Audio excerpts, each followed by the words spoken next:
ہم اتنے خوش نصیب لوگ نہیں تھے جو رسول اللہ کے ساتھ پیدا ہوتے، آپ کے ساتھ چلتے پھرتے، بازاروں میں، جنگوں میں اللہ کے نبی صلی اللہ علیہ وسلم کا ساتھ دیتے، نمازوں میں اللہ کے نبی صلی اللہ علیہ وسلم کی اقتداء کرتے، نبی کے ہاتھ پر قرآن پڑھتے، نبی صلی اللہ علیہ وسلم کے خطبے سنتے، اللہ کے نبی صلی اللہ علیہ وسلم سے مصافحے کرتے، آپ سے اپنا سینہ لگا کر کے، آپ کے سینے سے اپنا سینہ لگا کر کے اللہ کے نبی سے معانقہ کرتے۔ یہ خوش نصیبی، یہ شرف، یہ سعادت، یہ تو صحابہ کرام کے حصے میں آئی۔ لیکن اللہ کے نبی صلی اللہ علیہ وسلم سے گرچہ ہم فزیکلی اللہ کے نبی صلی اللہ علیہ وسلم سے نہیں مل سکتے، پر مینٹلی اللہ کے نبی صلی اللہ علیہ وسلم سے ملاقات کا بہت بڑا سورس کیا ہے؟ سیرت کی کتابیں۔ جب بندہ سیرت کی کتاب پڑھتا ہے، خاص طور پہ سیرت کی کوئی ایسی کتاب جو بہت دل کے خون میں قلم ڈبا کر کے لکھی گئی ہو، اس کو پڑھتے ہوئے آپ ایک دوسری دنیا میں پہنچ جاتے ہیں۔ یعنی فزیکلی تو آپ یہاں 2025 میں ہوتے ہیں، پر مینٹلی آپ اللہ کے نبی صلی اللہ علیہ وسلم کے دور میں پہنچ جاتے ہیں۔ سیرت پڑھتے ہوئے آپ اپنے آپ کو اس ایرا میں محسوس کرتے ہیں، اس دور میں، اس مکان میں محسوس کرتے ہیں۔ آپ اللہ کے نبی صلی اللہ علیہ وسلم کے ساتھ مکہ کی گلیوں میں چل رہے ہوتے ہیں، آپ اللہ کے نبی صلی اللہ علیہ وسلم کے ساتھ حج کے بازاروں میں دعوت و تبلیغ کر رہے ہوتے ہیں، آپ اللہ کے نبی صلی اللہ علیہ وسلم کے ساتھ طائف میں پتھر کھا رہے ہوتے ہیں، آپ اللہ کے نبی صلی اللہ علیہ وسلم کے ساتھ ہجرت کر رہے ہوتے ہیں روحانی طور پہ۔ ذہن و دماغ آپ کا، جسم آپ کا 2025 میں ہوتا ہے، ذہن و دماغ آپ کا اللہ کے نبی صلی اللہ علیہ وسلم تک پہنچ جاتا ہے۔ تو اللہ کے نبی سے ملاقات کی جو اصلی لذت ہے وہ تو صحابہ نے پالی، لیکن اس لذت کا تھوڑا سا حصہ ہم کو کیسے مل سکتا ہے؟ سیرت کی کتابیں پڑھنے سے۔ تو جو رسول اللہ سے محبت کرے گا، کیا وہ رسول اللہ سے ملنا نہیں چاہے گا؟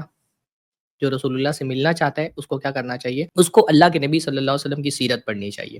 اور یہ کیسا امتی ہے جو رسول اللہ سے محبت بھی کرتا ہے اور رسول اللہ کے بارے میں جاننا بھی نہیں چاہتا ہے؟ یہ تو بہت تضاد کی بات ہے، عقل و دماغ اس کو قبول نہیں کرتا کہ ایک شخص رسول اللہ سے محبت بھی کرتا ہے، رسول اللہ کی رسالت کا کلمہ بھی پڑھتا ہے اور اس کو رسول اللہ کے بارے میں، ان کی زندگی پڑھنے کے بارے میں، ان کی حدیثیں پڑھنے کے بارے میں کوئی دلچسپی بھی نہیں ہے۔ ایسا کیسے ہو سکتا ہے کہ رسول کو جاننا بھی نہیں چاہتا اور رسول کی رسالت کا کلمہ بھی پڑھتا ہے؟ بھئی رسول کو جاننا تو ایک مومن کا سب سے بڑا شرف ہے، اس کی خوشی ہے کہ وہ رسول کو جانتا ہے۔ مومن میں اور کافر میں فرق ہی کیا ہے؟ مومن جو ہے وہ رسول کو پہچانتا ہے، کافر رسول کو نہیں پہچانتا۔ سب سے بڑا، سب سے بنیادی فرق یہی ہے۔ ام لم یعرفوا رسولہم فہم لہ منکرون۔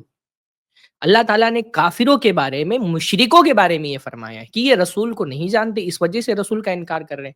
یعنی رسول کو نہ جاننا یہ مشرکوں کی علامت ہے، کافروں کی علامت ہے۔ جو انکار کرتا ہے وہ اصل میں رسول کو نہیں جانتا ہے۔ یہ منکرین کی علامت بتائی گئی کہ انکار وہی کرے گا جو رسول کو جانتا ہے۔ جو رسول کو جانتا ہے وہ رسول کا انکار نہیں کر سکتا، جو رسول کا اقرار کر رہا ہے وہ حقیقت میں رسول کو جانتا ہے۔ اللہ کے نبی صلی اللہ علیہ وسلم کو جاننا یہ تو ہمارے عقیدے کا سب سے بیسک حصہ ہے نا۔ ایمان بالرسول جس کو ہم کہتے ہیں، تو ایمان بالرسول کی شروعات ہی اللہ کے رسول صلی اللہ علیہ وسلم کو جاننے سے ہوتی ہے۔ بغیر رسول کو جانے ہوئے رسول پر ایمان نہیں لا سکتے۔ قبر میں جو سب سے پہلا سوال ہم سے ہوگا وہ من ربک ہوگا، پھر ہوگا ما دینک، پھر اس کے بعد اللہ کے نبی صلی اللہ علیہ وسلم کے بارے میں سوال ہوگا۔ قبر میں جو 3 بنیادی سوال ہونے والے ہیں ان میں سے ایک بنیادی سوال رسول اللہ صلی اللہ علیہ وسلم کے بارے میں ہوگا۔ تو یہ کیسا امتی ہو سکتا ہے جو رسول سے محبت کا دعویٰ تو کرتا ہے پر رسول کو جانتا نہیں؟ جو رسول کو نہیں جانتا وہ رسول سے محبت کی دعوے داری میں جھوٹا ہے، اور ہم میں سے بیشتر لوگ رسول اللہ سے محبت کی دعوے داری میں جھوٹے ہیں کیونکہ ہم رسول اللہ کو نہیں جانتے۔ ہم نے زندگیاں اپنی گزار دی ہے، ہم 16 17 18 20 25 30 40 50 سال کے ہو جاتے ہیں، پوری زندگی میں ایک بار بھی آپ کو رسول اللہ صلی اللہ علیہ وسلم کے بارے میں آپ کی سیرت پڑھنے کی توفیق نہیں ملی۔ ایک کتاب، ایک کوئی درس کا سلسلہ اللہ کے نبی صلی اللہ علیہ وسلم کی سیرت کا آپ ختم نہیں کر سکے۔